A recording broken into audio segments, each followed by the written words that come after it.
Ecuador, for many people, is still a bit of a mystery, perhaps better known for a group of islands 600 miles offshore, the Galapagos. But is that about to change?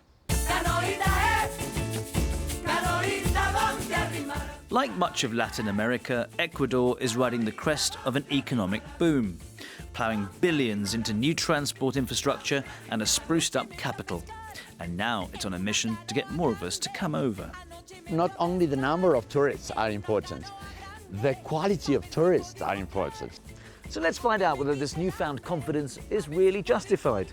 On my journey, I'll be getting a unique view of the restoration work in the historic centre of the capital, Quito, taking a trip on what's known as the world's most difficult train ride, and visiting the Afro-Ecuadorian community that, against the odds, is churning out world-class footballers.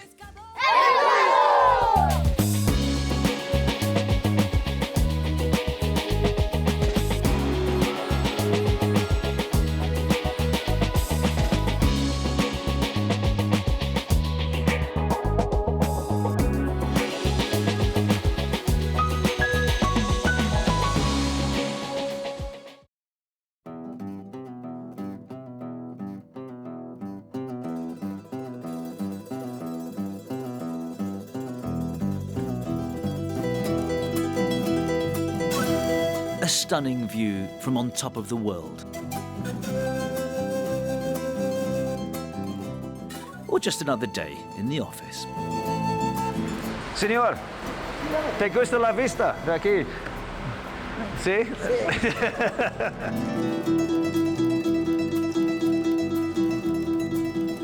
Ecuador's capital, Quito, boasts the highest cable car in the whole of Latin America, some 4,000 meters up the Pichincha volcano, which is still active, by the way, like the 7 other volcanoes surrounding this city.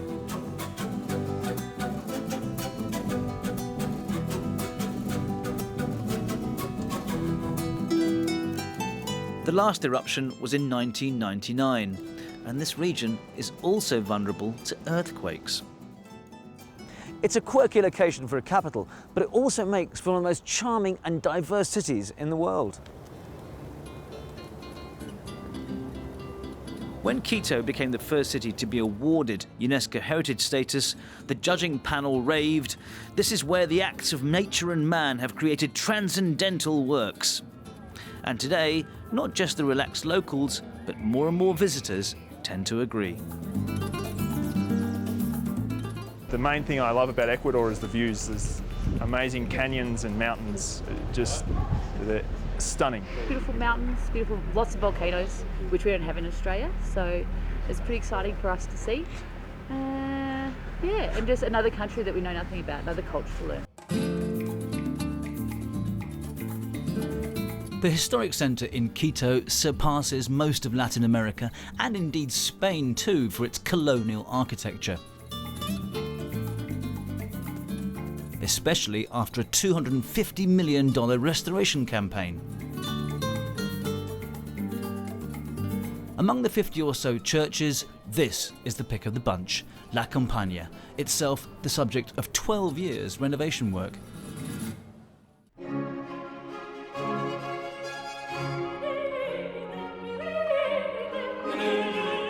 To the Jesuit missionaries, symmetry was crucial.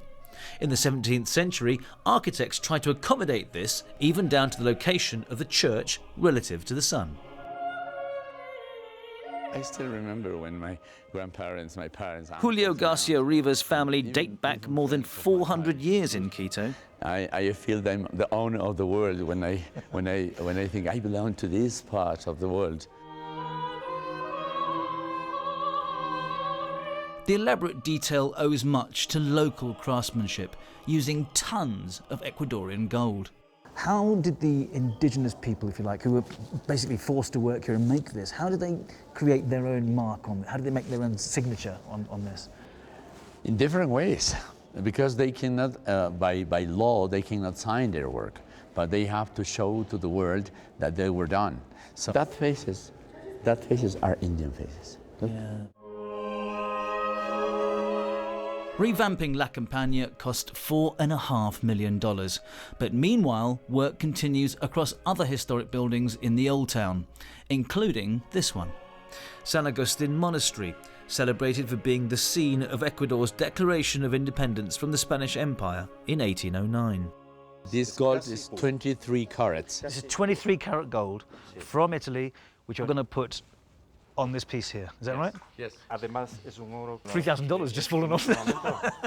This is just one element of a massive citywide project. All this area was restored already, and we have in our plans to demolish about 16 buildings to be demolished in Quito. In order to do what? In order to maintain the architectural style of the city. And with this transformation, do you see yourself a lot more tourists coming here? Oh, definitely, definitely. It's very evident that the groups of tourists are coming here, but not only the number of tourists are important, the quality of tourists are important. Galapagos was Ecuador for many, many years. So expectations of the people who are to come, they say, oh, Ecuador, Galapagos. But now people know that Ecuador is not only Galapagos. In Ecuador, as I discovered, nowhere is immune to the capricious weather. The country has no actual seasons as such, but paradoxically, as the locals say, it can experience all 4 seasons in one day. Mind you, that doesn't dampen the spirits too much in this area, Mariscal, in Quito's New Town. This is where many of the city's younger tourists congregate, come rain or shine. Weather aside, there are other hazards. Quito in particular has been saddled with a terrible reputation for street crime and for not being tough enough on petty criminals. None of the travellers we spoke to, though, seemed overly worried. I looked on websites from the French government, for example, and they were saying really you shouldn't stay, for example, in the Mariscal because it's quite dangerous there, or be careful when you travel. And actually we stayed in the Mariscal and was really, really safe. What we found while traveling, that it's only so much in a city it's dangerous at night. So if you're smart about it, you travel during the day where everyone's out there, and I feel safe pretty much anywhere.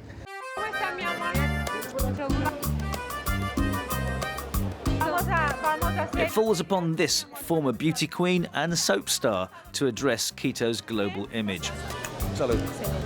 Marisol Corral became an advisor to the president, and today, as the capital's deputy mayor, she believes the whole country is now on the right track.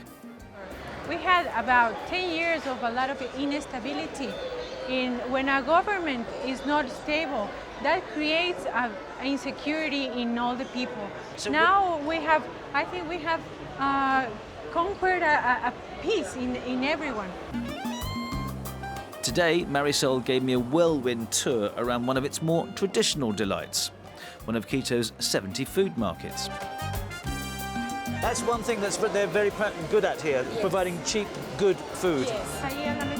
Dice que cuánto cuesta el plato así junto. $5 for all of this and more.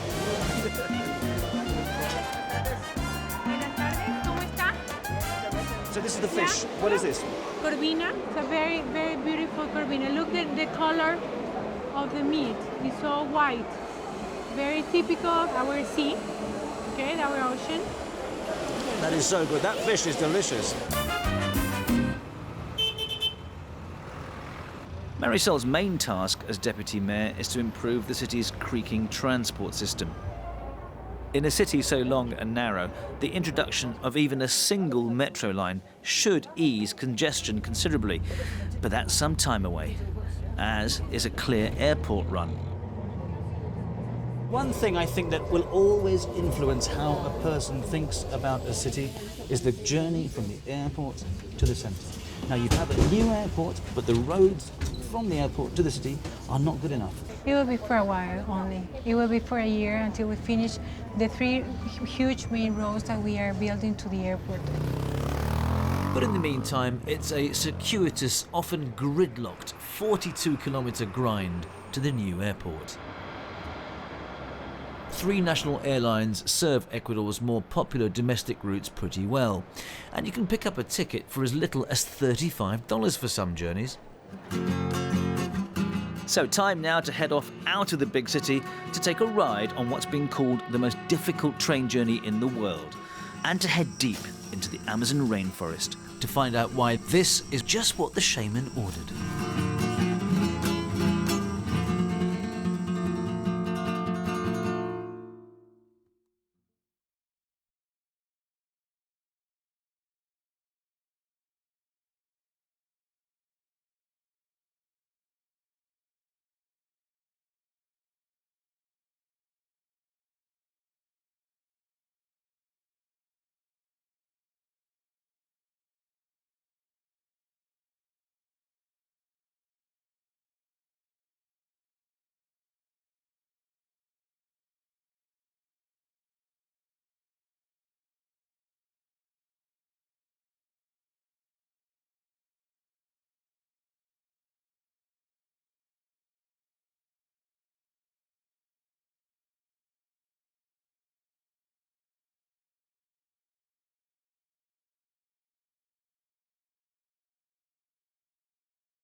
In 2012, Ecuador enjoyed a 12% rise in visitor numbers.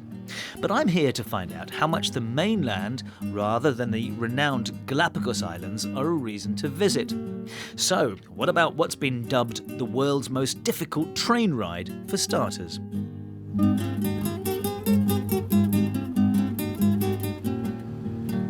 Alausi is a small town in the Andes that largely grew out of the creation of Ecuador's Southern Railway in the late 19th century, once a vital trading artery between coast and highlands. The history of Ecuador's railways, dating back to the 19th century, has been eventful, to say the least, involving death and destruction. Death in the shape of 2 presidents and the thousands of indigenous and Jamaican labourers who built this line, and destruction in the form of El Niño, which pretty well brought the whole system into disrepair.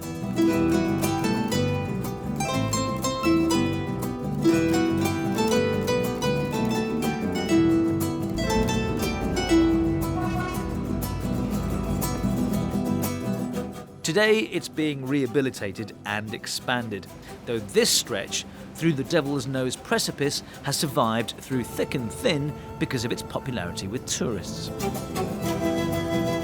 High in the Andes, over, around and even through the mountain peaks, Ecuador is forging the final rail link between its capital of Quito. The intention was to build a fully integrated countrywide network. Not easy due to Ecuador's topography, and they didn't make it any easier by, for instance, opting to go over, not round, or even through the Devil's Nose. New obstacles arise every day. A pile of heavy timber slips and a workman hangs on for dear life. Okay, so we're now at the bottom of the steep, sheer climb that is the Devil's Nose mountain, climbing nearly 800 metres up to the top. It's an exhilarating ride, I've got to say, with stunning views.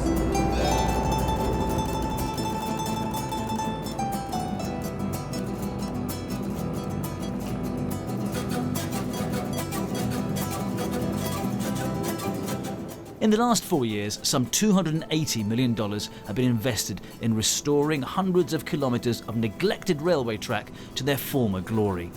Over budget, but some might say the preservation of the country's heritage is priceless.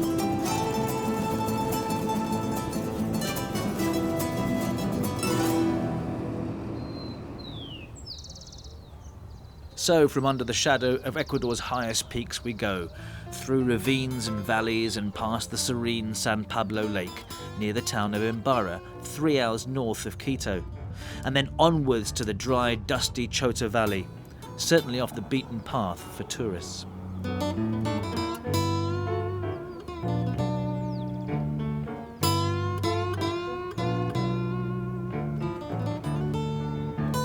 For such a small country, Ecuador far exceeds expectations when it comes to football.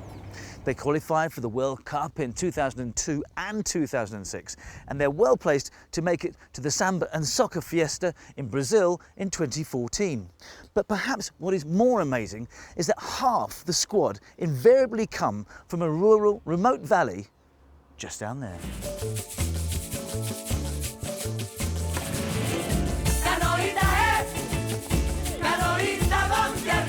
It might not look like it, but this pitch has proved fertile ground for future global superstars.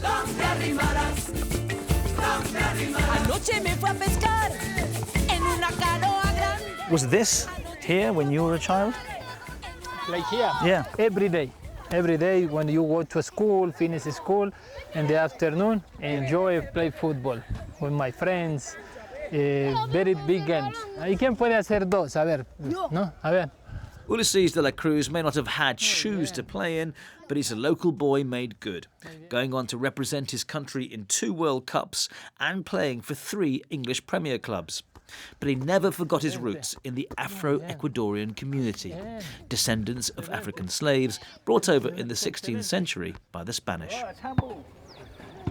Fútbol es la única oportunidad de que no hay obstáculos. Football is the only way to get ahead without barriers. It's a way to overachieve, to help people, and above all, bring satisfaction, so that the country may look at us as individuals of some importance. Que tenemos importancia. Today, Afro-Ecuadorians make up around 5% of the total population and are still marginalised. But success in football has helped to bring international attention to the Chota Valley and contributed to the sense of growing national pride. Ulises today is a politician, and his foundation has funded a medical centre and football academy amongst other facilities here. I sneaked off to Ulises' old school. Good running! In the playground, the little ones are keeping fit and putting me to shame. And what do the older ones want to be when they grow up? Soccer player. Soccer player. Soccer player. In 20 years' time, what would you like the children who are in this school to be doing? Que no solo el fútbol sea. To realize that it's not only football that can bring opportunities. One is looking to break down barriers and open doors so that everyone has an equal chance of achieving their dreams.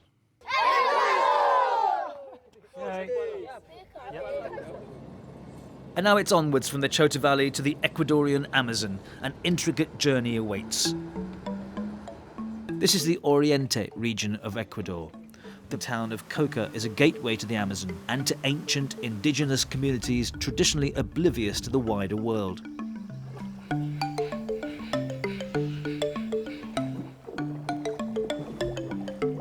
Ecuador's Amazon has what scientists call the most biodiverse tracts of rainforest in the world. In 1 square hectare, there are 644 different species of tree. But at the same time, underneath this whole region is a huge reservoir of oil. 1 billion barrels worth, a fifth of Ecuador's supply. And that creates a conflict. We're now approaching Sani, a land of forests, creeks and lagoons. The population here amounts to only a few hundred, and for many of them, the future is ecotourism, and a cooperative project they believe will be to the benefit of all. And this is where they cook their food. This is how you would also cook in a traditional home as well. Wow. Yeah. Mary Munch is from Essex in the UK. She used to run a go-kart track, and in her own words, she was a petrol head. Then she came here on holiday and discovered a new way of life. This is mayonnaise. Now, right underneath your chin is how they were half an hour ago. Right. This is Doña Blanca. She's one of the coordinators of the Women's Project, and she's going to show you how you eat it so that it doesn't bite you. So you take it at the end, and it bitter, do you see? Yeah. Twice. What happened to the expert? Yeah. So she bites into the skin, and you take out the insides, which is this full of vitamin, protein, minerals, and then eat it. Eat it whole. And how does it taste? Wouldn't talk with her mouth full. Yes, true. Mary decided to stay, and there was one very good reason. She fell in love with this guy.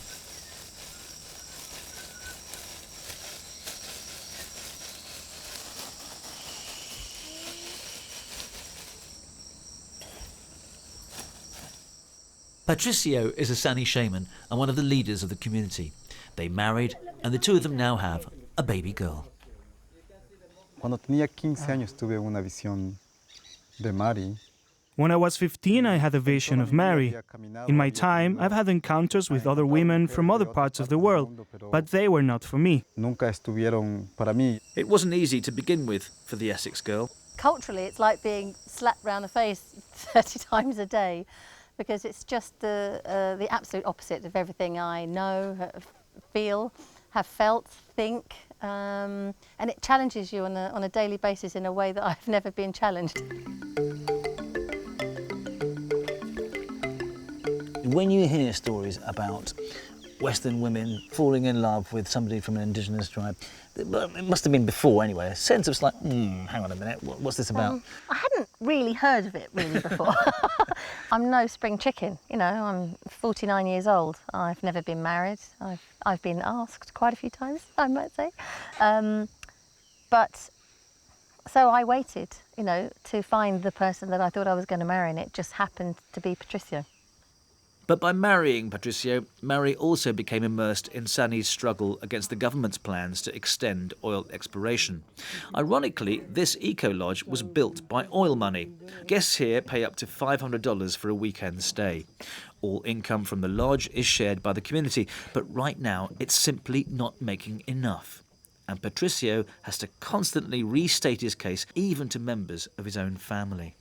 Realmente no solo fue mi tío, mi propio hermano estaba de acuerdo. It wasn't just my uncle. My brother also agreed to work with the oil companies, and he's a strong leader. Solo dije, oh, madre naturaleza. I said, watch out. Mother Nature will give me the strength to win. And we are winning. Y lo hemos ganado. Sacar el dinero para tener Oil is not the only way of making money.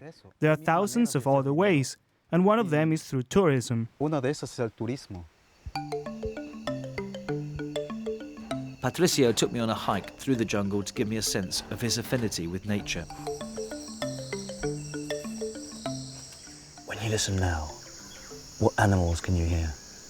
I listen parrots, especially. Parrots. And small birds. And I listen especially the oil company sound. You can hear the oil companies? Yeah. What sound exactly? Or deep noise? I can hear it. So when you hear that, how do you feel? I feel the same, the oil companies interruptions. Mm-hmm. My land, my jungle, and I have more force for say no oil companies in the rainforest. It makes you more determined, more strong to fight. Yes. If when you hear this noise. Yes.